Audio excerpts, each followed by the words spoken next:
welcome back to my channel, The Clueless Homemaker. I'm Rebecca. Thanks so much for joining me today.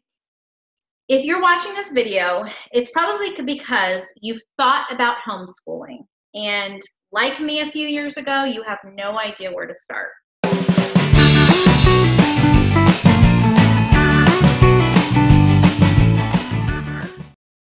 When I first started homeschooling my daughter, she's now coming to the end of 5th grade, and I've been homeschooling her since preschool.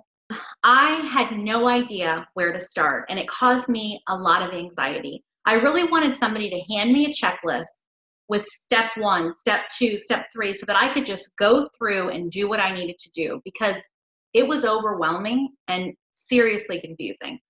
So what I want to give you today is 12 steps to start homeschooling wherever you are. And I hope that it will help you realize that you can do it. If it's what's on your heart, if it's what you decide is best for your family, it is possible to do. Let's get started. So the very first thing is this. If you have a relationship with God, the first thing you want to do is ask for God's guidance. If you don't have a relationship with God, then do whatever it is that you do before you make a big decision, whatever that looks like for you. So this was something that when we were in the hospital with my oldest, Ryland, she had to spend 2 weeks in the NICU when she was born. And one of the nurses there homeschooled her son. So I was with Ryland the full 2 weeks in the NICU. I didn't leave. And so I got to know those nurses very well and spend a lot of time with them. And we talked a lot about it. That was the seed for me. That was when it was planted in my heart that this was something I wanted to do with my kids. And I remember talking to my husband about it, and he was like, no way. So he didn't want our kids to be weird homeschool kids. And we went back and forth for quite a few years. And right before she had to go into kindergarten, we went to a homeschooling conference. And by the end of that homeschooling conference, he was convinced that this was the right decision for our family. Let me tell you guys, I do not think it's the right decision for every family. I don't think it's the right decision for every kid. I do think that it's the right decision for our family. So the first thing that you want to do is ask for God's guidance to reveal that to you. Is it the right thing for your family? And then if you don't have a relationship with God, if you don't believe in God, then do whatever it is that you do before you make a big decision to figure out if it is the right decision for you.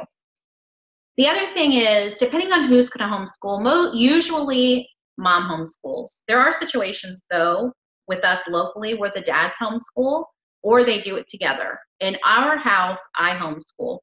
You also want to make sure that both parents are on the same team. If one parent really wants to homeschool, like I did, and the other one really doesn't want their kids homeschooled, it's not going to be a good environment. It's not going to be a good environment for either parent or the kids.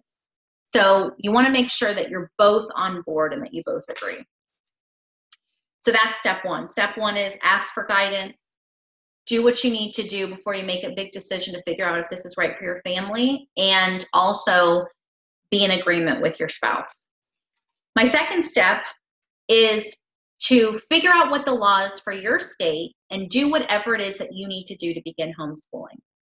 In the state of Florida, all we have to do is send in what's called a letter of intent before the February that the child turns 6. So my daughter is turning 6 next month, so her letter of intent will go in for next year. So that's not the same in every state, though. Some states it's more difficult. I will say that Florida is one of the best states to homeschool in because our laws really are on the side of the homeschool family. But figure it out what it is in your state. I also print off what the statutes are, and I keep them with me just so that I know exactly what does my county, what does my state need from me?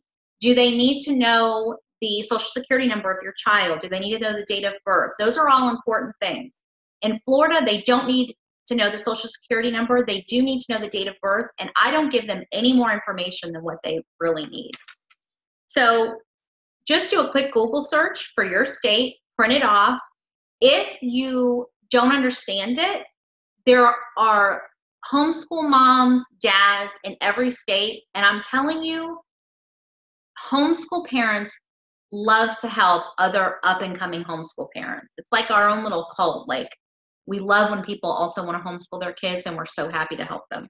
So that's number 2. Figure it out what the law is in your state and do the things you need to do to begin. My third step to beginning homeschooling is to join a local support group.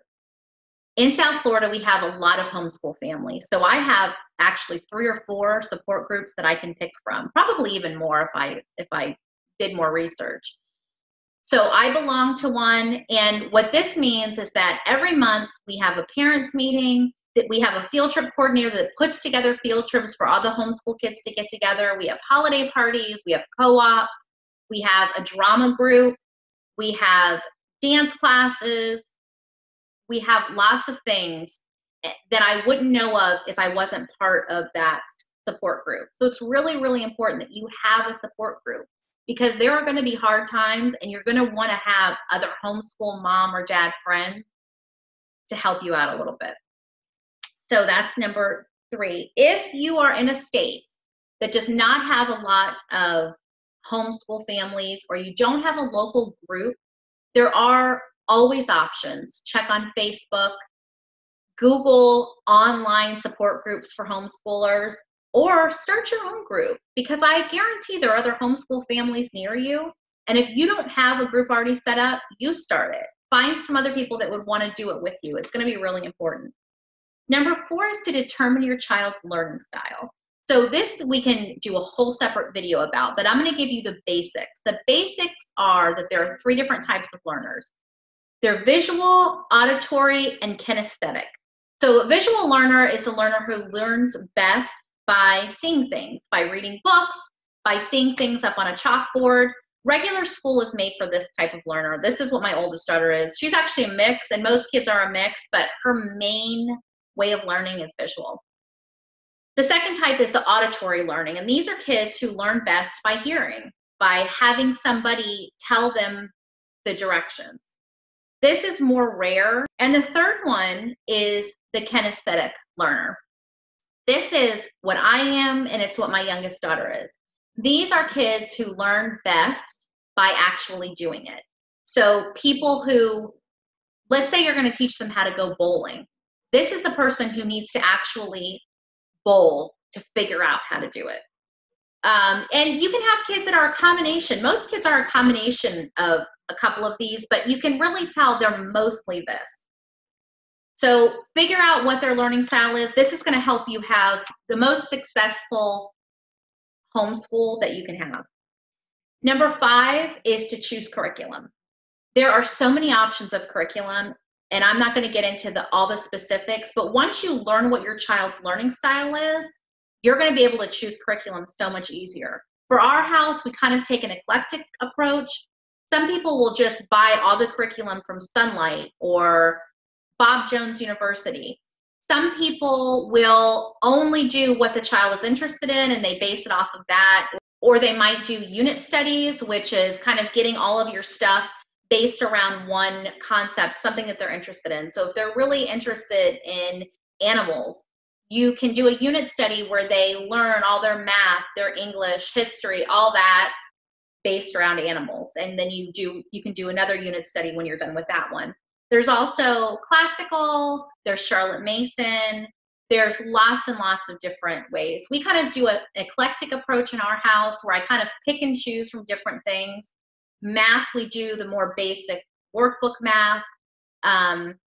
We do living books for history. We do a different curriculum for science.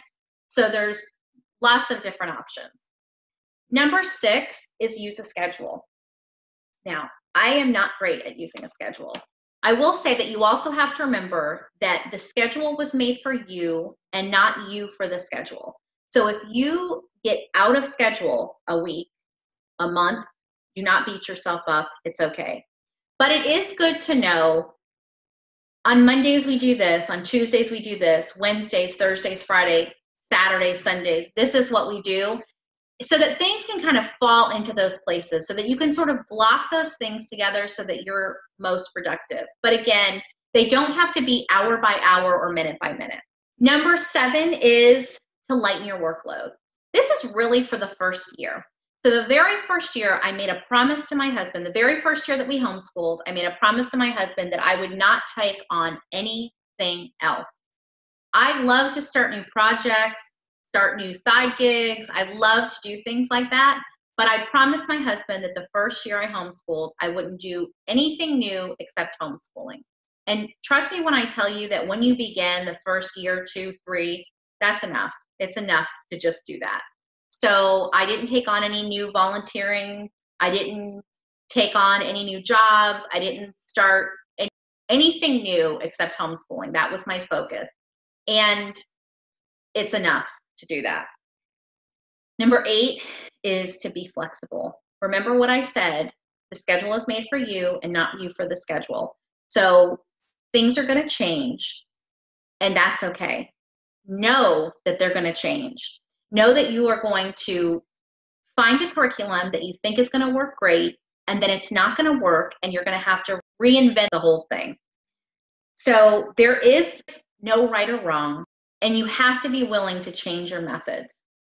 I'm going to give you a perfect example of this. My first daughter learned to read using a really simple system, learned to read in 100 easy steps or 100 easy lessons.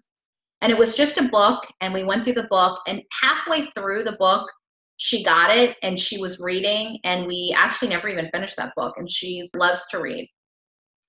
So I started the book with my second daughter when she was about 4, and it would cause all sorts of anxiety in her, which then caused an anxiety in me. And I thought, okay, maybe she's just too young.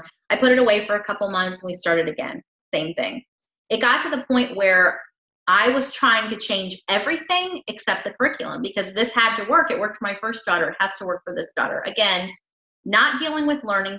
Everything that I knew about homeschooling and that I tell other people, I threw out the window. Didn't take into account her learning style, didn't take into account flexibility. It even got to the point where I was like, well, maybe it's the house. So we would go to Starbucks, and I would get her a little hot chocolate, and it would end in her crying. And I'm like, she's never going to learn to love to read. What am I doing wrong? And one day, it was like a light bulb went off. And I thought, what if this just isn't the right way to teach her to read? What if this isn't the right curriculum? So I did some research, and I found another curriculum that was more in line with the kinesthetic learner, and I ordered it. And I could not believe the difference. Within a week, she was reading words, putting sounds together.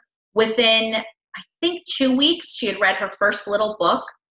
She loves to read, and she's such a good reader now. She's still learning. We're still doing the program, but it was like I was teaching a different child, because eventually I was flexible, but it took me too long. Don't be like me.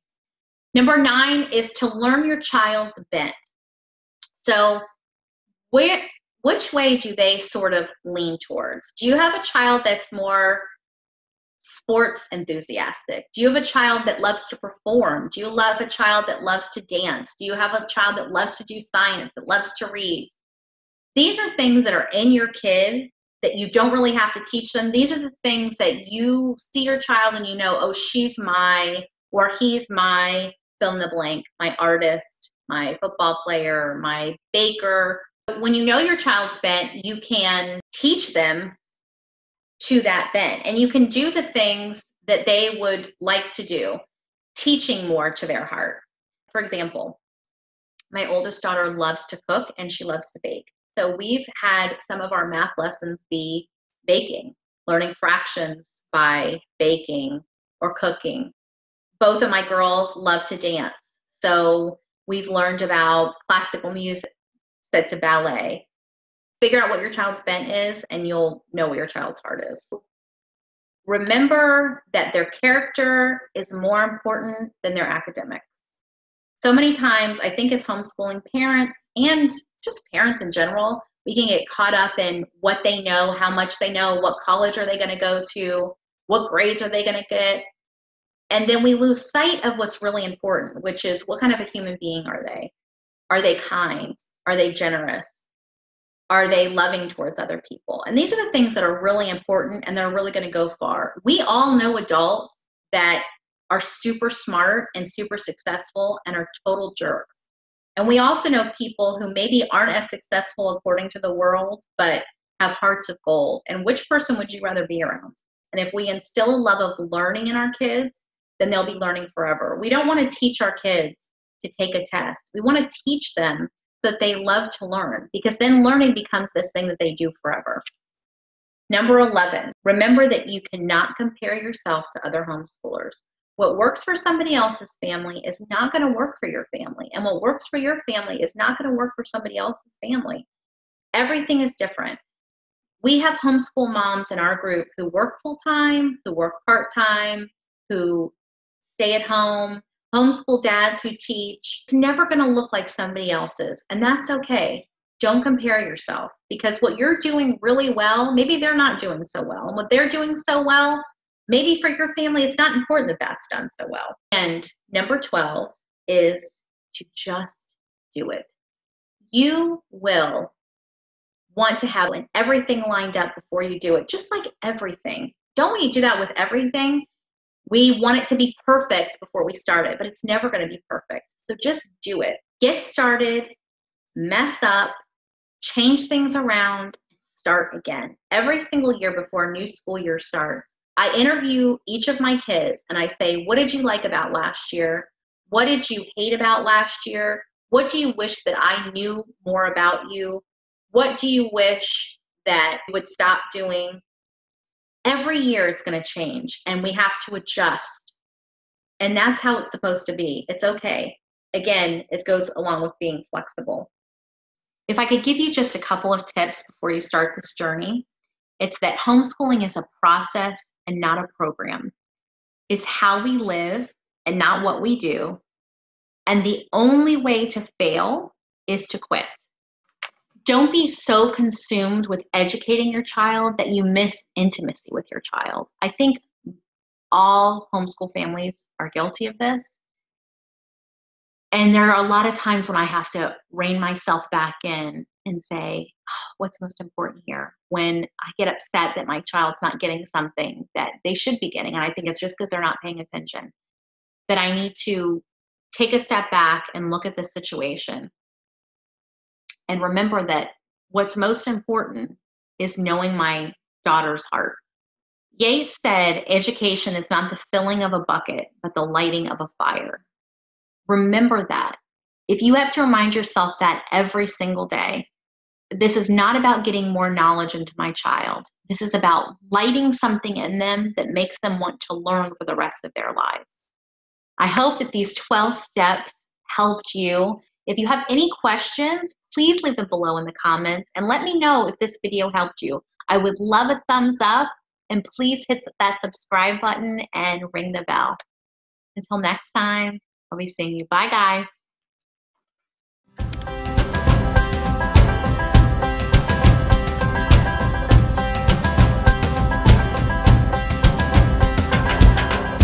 We need more than hopes and wishes.